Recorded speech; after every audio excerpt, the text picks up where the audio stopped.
Hello and welcome to everyone. आज हम बात करेंगे कंपनी रूल 1773 और 1858 तक। जो कंपनी रूल 1773 से लेकर 1858 तक चला था उसके बारे में हम बात करने वाले हैं। तो पहला जो एक्ट आया था वो आया था रेगुलेटिंग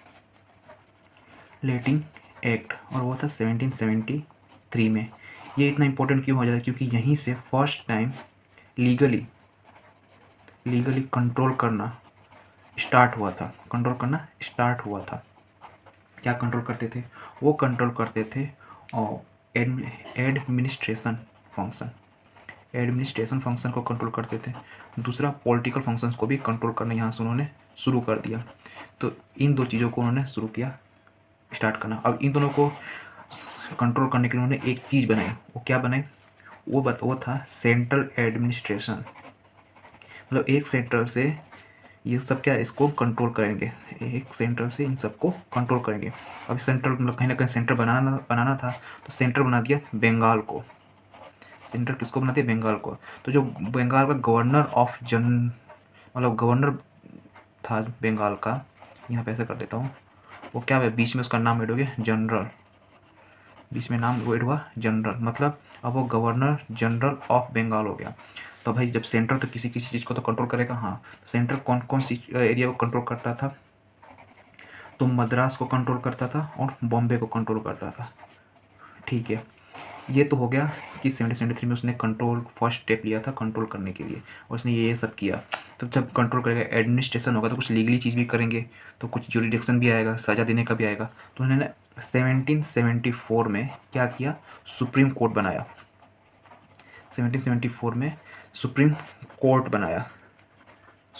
बनाया। ठीक है, ये हो गया यहाँ तक कि उन्होंने लीगली कंट्रोल करने के लिए भी कि अगर कोई गलती करता है, कोई कुछ करता है, ईस्ट इंडिया कंपनी को, क्योंकि ईस्ट इंडिया कंपनी क्या कर रही थी अब एकदम फ्रीली, इससे पहले क्या फ्रीली ट्रेड बिजनेस ये सब कर रही थी, तो इसको कंट्रोल करने के लिए, क्योंकि इसके जो ऑफिसर्स थे वो क्या करप्ट हो गए थे, तो इसके लिए इसे ये सब स्टार्ट करना पड़ा।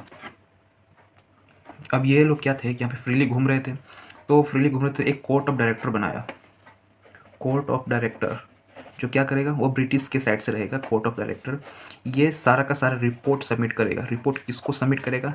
तो ब्रिटिशियन के पार्लियामेंट को रिपोर्ट सबमिट करेगा। ये ब्रिटिश के पार्लियामेंट को रिपोर्ट सबमिट करेगा। हाँ, ब्रिटिश के पार्लियामेंट को रिपोर्ट सबमिट करेगा। कौन कौन से टाइप की रिपोर्ट सबमिट करेगा वही बता देता हूँ मैं। रेवेन्यू के रिलेटेड, कितना रेवेन्यू जनरेट हुआ, इन कंपनी ने कितना कमाया। सिविल के रिलेटेड, वहाँ की सिविल की कंडीशन क्या है, क्या क्या वहाँ पे प्रोग्रेस हो रहा है।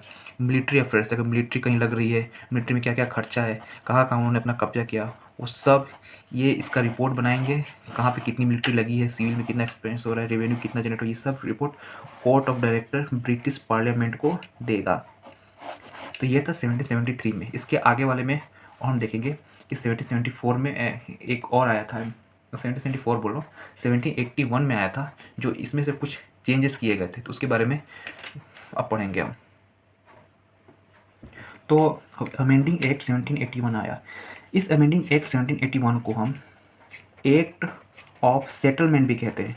क्यों? क्योंकि इसमें कुछ सेटलमेंट किया गया। वो क्या क्या सेटलमेंट किए गए वो देखते हैं। क्योंकि सुप्रीम कोर्ट बना था तो उससे क्या हो रहा था, कुछ प्रॉब्लम्स हो रही थी। तो उससे जैसे ही कोई गवर्नर जनरल ने कुछ डिसीजन लिया तो वो भी सुप्रीम कोर्ट में उसका क्वेश्चन अराइज हो जाता था कि भाई तुमने ये क्यों लिया।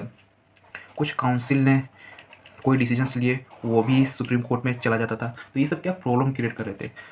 तो 1781 में जो गवर्नर जनरल ऑफ काउंसिल को सुप्रीम कोर्ट की जुरिडिक्शन से क्या कर दिया गया, फ्री कर दिया गया कि भाई ये कोई भी अपने ऑफिशियल कैपेसिटी पे ना, ऑफिशियल मतलब जैसे जिसको जो भी पोस्ट दी गई है, अगर उस पर ये कुछ डिसीजन लेते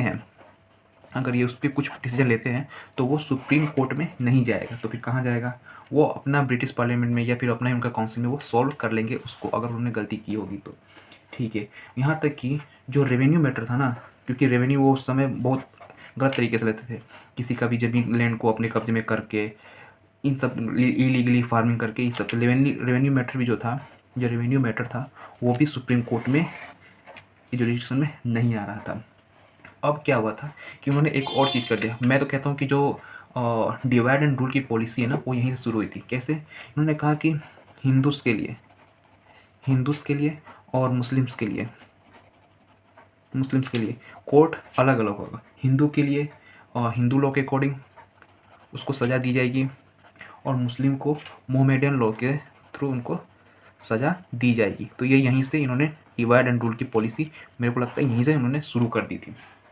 तीसरा कि अगर कोई भी प्रोविंशियल मतलब कोई एक प्रोविंस है, कंट्री एक पूरी की पूरी कंट्री है, ठीक है, और इस कंट्री में के कोई भी एक प्रोविंस है, जैसे कि हम मराठा की प्रोविंसेस की बात कर लेते हैं, तो मराठा में अगर कुछ भी होता है तो वहाँ का जो भी मैटर होगा ना, गवर्नर जनरल काउंसिल ये उस मैटर को सॉल्व करेगा, ना कि ये सुप्रीम कोर्ट में जाएगा। सुप्रीम कोर्ट में नहीं जाएगा, ये गवर्नर जनरल वहीं के वहीं इसको सॉल्व करेगा। मतलब क्या हुआ कि गवर्नर जनरल काउंसिल को पावर दे दिया गया कि भाई जो भी प्रोविंशियल मैटर्स होंगे ना, प्रोविंशियल मैटर ये तुम देखना, ये हमारे यहाँ मत भेज देना। तो ये उनके अंडर आ गया। अगले में देखेंगे पीट इंडिया एक्ट ने कैसे पीट के कुछ दो टुकड़े किए, उसके बारे में अगले वीडियो में बात करेंगे। Thank you.